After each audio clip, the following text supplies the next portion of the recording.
എല്ലാവർക്കും നമസ്കാരം. ഇന്ന് കുട്ടികൾക്കായി ഒരു ചെറിയ കഥ. നളനെ നശിപ്പിച്ച കലി. ഇതാണ് കഥ. കലി കയറിയാൽ നാശമാണ്. ഇതെല്ലാവർക്കും അറിയുന്നതാണ്.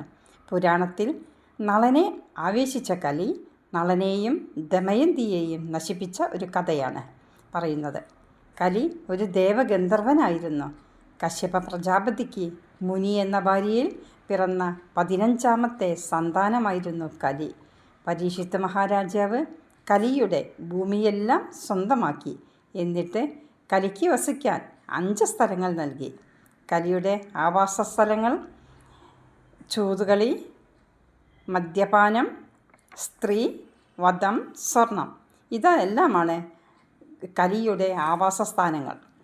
ദമയന്തി സ്വയംവരത്തിന് ശേഷം ഇന്ദ്രാദിദേവന്മാർ മടങ്ങുമ്പോൾ കലിയെ കണ്ടുമുട്ടി. കലിയും സ്വയംവരത്തിൽ പങ്കെടുക്കാൻ പോകുകയായിരുന്നു. ദമയന്തിയെ നളൻ വിവാഹം ചെയ്തുവെന്ന വിവരം ഇന്ദ്രനിൽ നിന്ന് കലി മനസ്സിലാക്കി.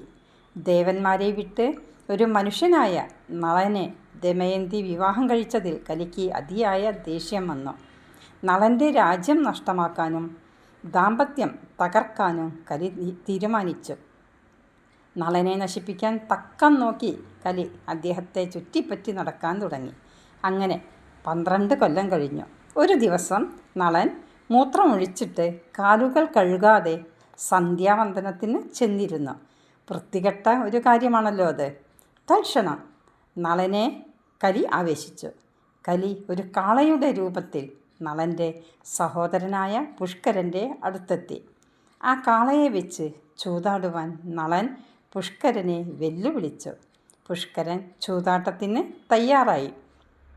നളൻ കളിയിൽ തുടരെ തോറ്റു. അദ്ദേഹം കൊട്ടാരവും രാജ്യവും തനിക്കുള്ള സർവ്വതും പണയം വെച്ച് കളി തുടർന്നു. എല്ലാം അവസാനിച്ചപ്പോൾ നളൻ ദമയന്തിയെയും കൂട്ടി കാട്ടിലേക്ക് പോയി. അദ്ദേഹം അവിടെ ദമയന്തിയെ ഒറ്റയ്ക്കാക്കി വഴി മാറിപ്പോയി.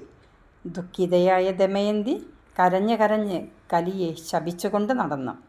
നളനാകട്ടെ കാട്ടുതീയിൽപ്പെട്ട കാർക്കോടകൻ എന്ന വിഷസർപ്പത്തെ രക്ഷിച്ച് അതിൻ്റെ കടി വാങ്ങി. അതോടെ നളൻ വിരൂപനായി. കലി കാർക്കോടകൻ്റെ വിഷമേറ്റ് ദുഃഖിച്ച് നളൻ്റെ ഉള്ളിൽ കുറേ കാലം കഴിഞ്ഞുകൂടി.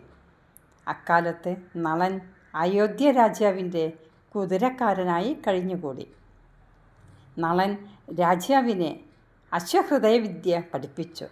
പകരം രാജാവ് നളനെ അക്ഷഹൃദയവിദ്യ പഠിപ്പിച്ചു. അക്ഷഹൃദയവിദ്യ നേടിയതോടെ നളൻ കാർക്കോടകൻ്റെ വിഷം മുഴുവൻ ഛർദ്ദിച്ചു. അങ്ങനെ കലിയെ പുറത്താക്കി. നളൻ സുന്ദരനും സുബോധമുള്ളവനുമായി അവസാനം ദമയന്തിയോടുകൂടി ചേരുകയും ചെയ്തു. അങ്ങനെ വീണ്ടും അവർ നന്നായി സുഖമായി താമസിക്കുകയും ചെയ്തു. ഇതാണ് കഥ.